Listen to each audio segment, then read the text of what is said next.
You want to know something? I've been meaning to talk about, well, something like this for a while. Mainly, I actually had an idea of, like, the 2 or 3 times that I didn't like Bandit, which I might do, but I'm not really sure about that at the moment. So, yeah, let's talk about Perfect and get this over with. So, if anyone doesn't know, I mean, this is the first time I'm actually talking about this episode. Yeah, Perfect isn't a good episode, but I'm not going to say it's bad either. Only recently, I've actually seen the episode twice. And, my thoughts haven't changed for both viewings. So I guess we'll start off with the main plot and the things that I actually like about the episode, and then we'll talk about the stuff that I absolutely, positively don't like. That was a reference to when Caddy talked about the Grinch DVD menu. Okay, anyway, let's just get on with the video. So the main plot is that Bluey and Bingo need to make the perfect Father's Day card for Bandit, and that's actually a good idea right out of the gate. I do like this episode's A plot rather than the B plot, which the B plot is all the flashbacks and stuff like that we see throughout the episode. Wait, do you even want to call it a B plot? You know what? I'm just going to call it a B plot. Also, so that way it's easier instead of just saying flashbacks over and over and over again. The other things I do like from this episode was the whole It's Dad scene, which is kind of funny. I mean, if nothing else, I just find it kind of admirable. Also, the scene where Bandit and Fido do actually talk is also nice. It's actually good to see him come back, even though I'm not the biggest fan of Bandit x Fido. I made an entire video about why it's overrated, link in the description. By the way, I actually do know both versions of this scene, if you want to say that. The scene that was in America only that actually got dubbed over the original version was that Bandit apparently mentioned something about his teeth from a dentist. I haven't seen the episode in a while, and I don't really care to look up the scene in particular, but you'll have to take my word for it, because the original scene was that, well,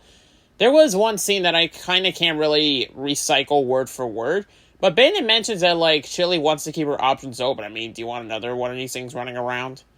And, this isn't going to be very, kid-friendly of me to say this, but, Bandit, I will not let them cut your balls off. Well, I mean, then again, though, like, 95% of my videos aren't made for kids to begin with, so I guess it's fine. And the ending where Bandit does actually put up that photo on the fridge is actually pretty heartwarming, and also, the whole, it's a good thing you're tough line. I mean, it's fine, I don't really have a problem with that, but compared to the, well, rest of episodes where you've actually done something more inspiring to me, yeah, it's not bad, it's just kind of, it's just there, really. Like, it's that one guy. You like him, but it's just not enough for you to bring him over more and more, you know what I mean? Okay, so now on to the bad things of the episode that I cannot stand. There isn't enough rage here for me to get my blood boiling, but it's just enough for me to be like, what the hell am I watching? So first up is the train conductor scene, I'll say that for short. When Chili was actually reading to Bluey and Bingo, and Bandit out of nowhere demands everyone to give him a ticket, like,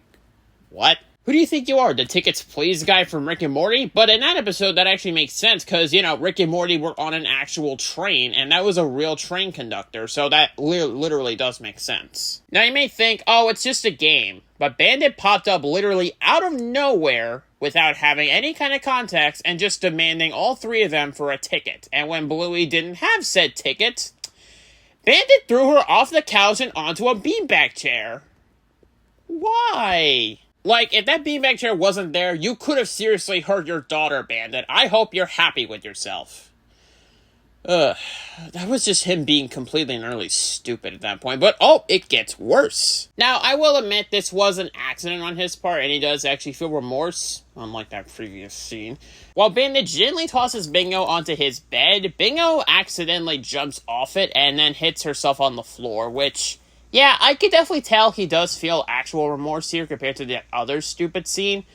And believe it or not, I thought this was from Yoga Ball, but no, I was wrong. The only other scene in this episode that I don't like is when Bluey actually came back to Bandit while him and Fido were talking. Because if you don't remember, in one particular early scene of the episode, Bandit actually threw Bluey like a boomerang. But in reality, she's just spinning around while walking or running or whatever. And then when she did come back and accidentally bumps Bandit, well, this isn't the part of the episode that I don't like. This is the part of the episode I don't like. Bandit just turns around and says, hey, but it sounds like he's agitated with her, like she just bothered him. Tell me that does not sound like a completely normal response. It's like Bluey was bothering him for the past half hour, and that's when he was just fed up and just said, hey, like that. Like, really? You were the one that did this in the first place, dude. You need to get your eyes checked. And that's pretty much it. I don't have a lot more to say, but I don't hate this episode either. Like I mentioned, there are good parts to it, but unlike a certain Season 3 episode, this at least has some good moments, and I have seen this mainly out of interest. Now, if I had to give two things, a score out of 10 and any recommendations for where Bandit was being a trillion times better than in this episode, in terms of the score out of 10, I'm sorry, a 4.5 out of 10. It's not bad, it's just a little below mediocre. Now, if I were to recommend at least one episode, just look up Baby Race. If not, then maybe Daddy Drop Off. Or, you know what? There's a crap ton of episodes where he actually deals with this so much better than in this episode, so yeah, I'll just say that. Anyway. So, that's about it, really. I didn't have a lot to mention for this video, and also, I apologize for the long gap between this and my previous plush collection videos, so just thought I'd throw it out there. During this time, I was working on more voice recordings, but I just never got around to actually making them into full-fledged videos like this one, so I do plan on uploading them at some point, just, you know, don't expect it to be, like, right this second or anything. Just be patient and wait a bit, and they'll be up soon. So, with all that being said, I'll see y'all I'll see y'all later with what I do next time, and that'll be all for now. Before I truly sign off, I actually forgot to mention that there was one scene where Bluey was actually crying, and then Chili was comforting her, and then Van just stepped in and said the "It's Dad" line, then Chili gave him the angry glare, and I'm actually with her on this one. I'll come back later. Yeah. Okay, for real, I'm done. Bye.